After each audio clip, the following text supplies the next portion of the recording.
गुरुर्ब्रह्मा गुरुर्विष्णु गुरुर्देवो महेश्वरा गुरुर्साक्षात् परब्रह्म तस्मै श्री गुरुवे नमः। हरि ओम नमो भगवते वासुदेवाय। हरि ओम नमो भगवते वासुदेवाय। हरि ओम नमो भगवते वासुदेवाय।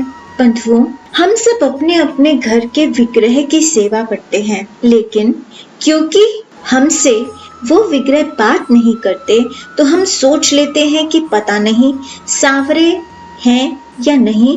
भक्तमाल जी इसी शंका को दूर करती हैं। यद्यपि श्री भगवान में अनन्यता का भाव है, तो भी हमारे घर के विग्रह सिर्फ हमारे पास और हमारे अधीन होते हैं, लेकिन तब जब विश्वास श्रद्धा अडिग हो। घर में रखे विग्रह की सेवा करते हुए हमें यही दृढ़ निश्चय करना है, धारणा करनी है कि सांवरे साक्षात विराजते हैं और हमारी सेवा को स्वीकार करते हैं।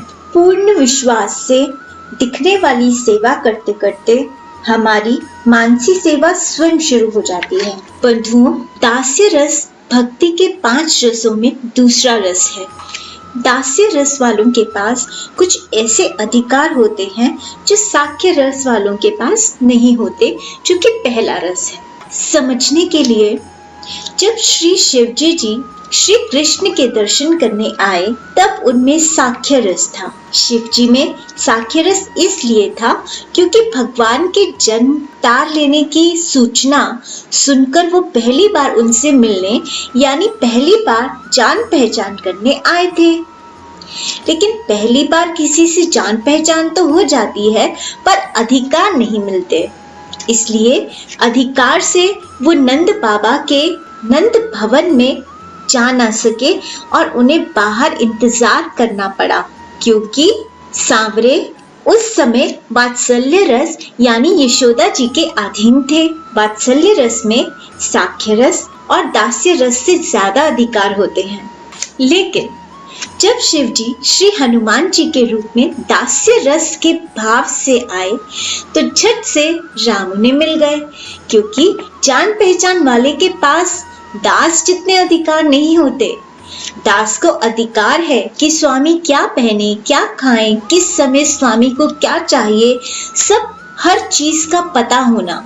सांख्य रस यानी जान पहचान वालों को आप सार्वजनिक कक्ष में मिलते हैं, लेकिन दास आपके अपने निजी कक्ष में भी पहुंच जाता है। ऐसे ही जब हम अपने घर के विग्रह की सेवा करते हैं तो हम मन में सोचते रहते हैं कि अब उन्हें क्या चाहिए, क्या भोग बनना चाहिए, कौन सा नया वस्त्र होना चाहिए, आदि आदि।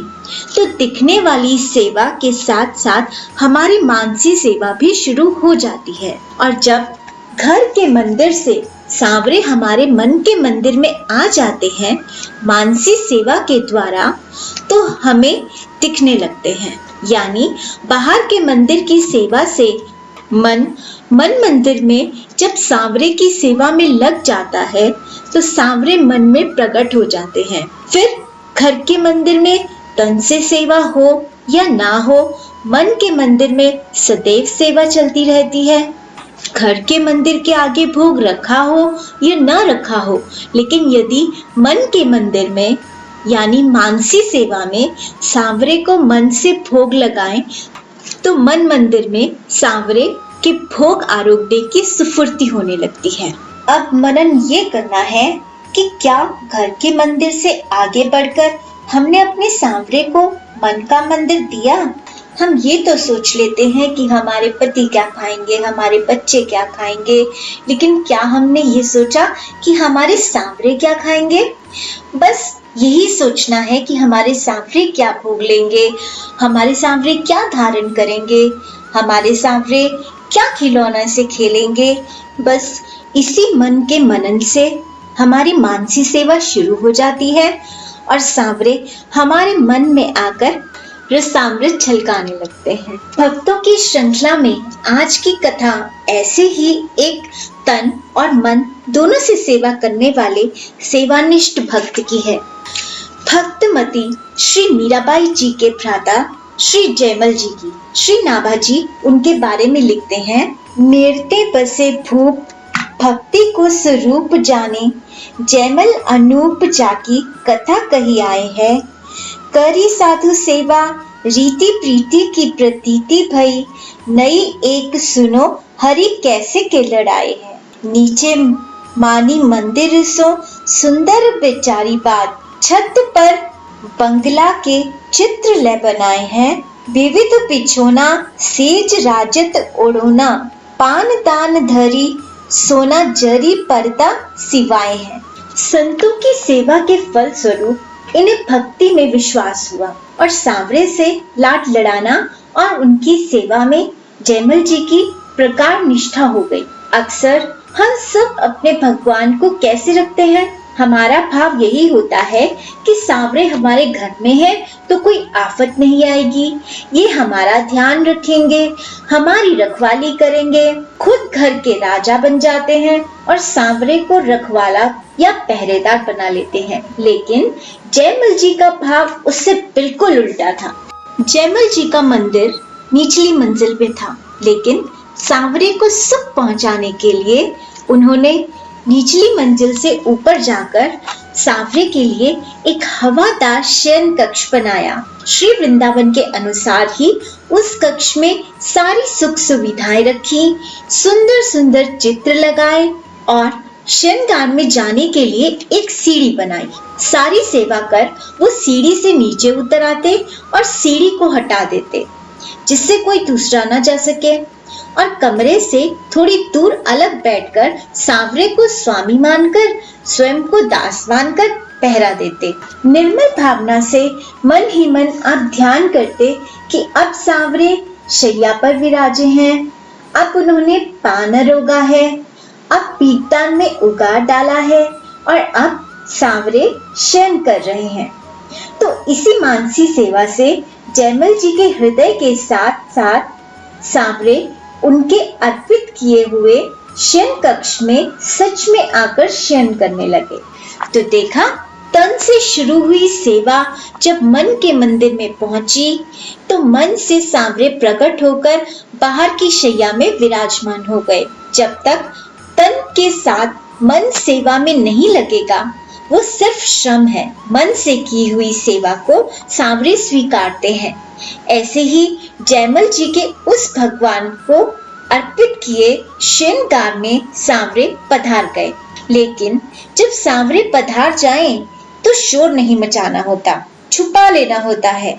जयमल जी ने भी ये सब किसी को नहीं बताया, चुपचाप ऐसे सेवा में लगे रहे कि सांवरे को भी नहीं पता चले कि उन्हें पता चल गया है कि सांवरे पधारे हुए हैं। एक रात्रि उनकी रानी ने चुपचाप सीढ़ी उठाई और ऊपर चढ़कर पर्दा हटाकर देखा तो उन्होंने शैया पर एक सुंदर सुकुमार किशोर बालक को शयन करते हुए देखा।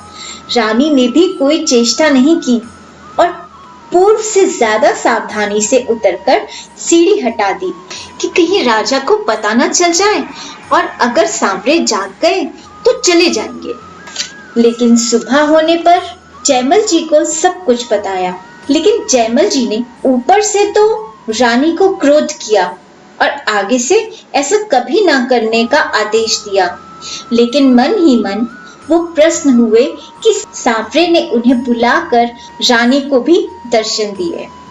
तो इस प्रकार होता है सेवा भाव। यदि हमारे पास सेवा के साधन नहीं है, मानसी सेवा उत्तम है।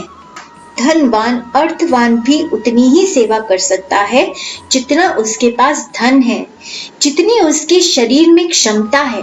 लेकिन मानसी सेवा हम तब भी कर सकते हैं जब हमारे शरीर में बिल्कुल ही हिम्मत ना हो और मन से सांवरे को ऐसी ऐसी वस्तुएं अर्पण कर सकते हैं जो एक धनवान के खर्च करके भी खरीदने में और जाकर लाने में भी समर्थता नहीं है। ऐसी ऐसी अनमोल वस्तुएं हम सांवरे को अर्पित कर सकते हैं। बस तन की सेवा के साथ मन भी सेवा में लग जाए। सांवरे बाहर का ऐश्वर्य नहीं चाहते, सांवरे तो हमारे मन में अधिकार चाहते हैं। इसलिए हमें उन्हें अपना मन सौंपना होगा। आज के लिए इतना ही। कल फिर एक प्यारे से चरित्र के साथ मिलेंगे। तब तक नाम जाप करते रहिए। हरि ओम नमो भगवते वासुदेवाय। हरि ओम नमो भगवते वासुदेवाय। हरि ओम नमो भगवते वासुदेवाय। जय बिहारी जी की। मनन रसामृत को सब्सक्राइब करना ना भूलें।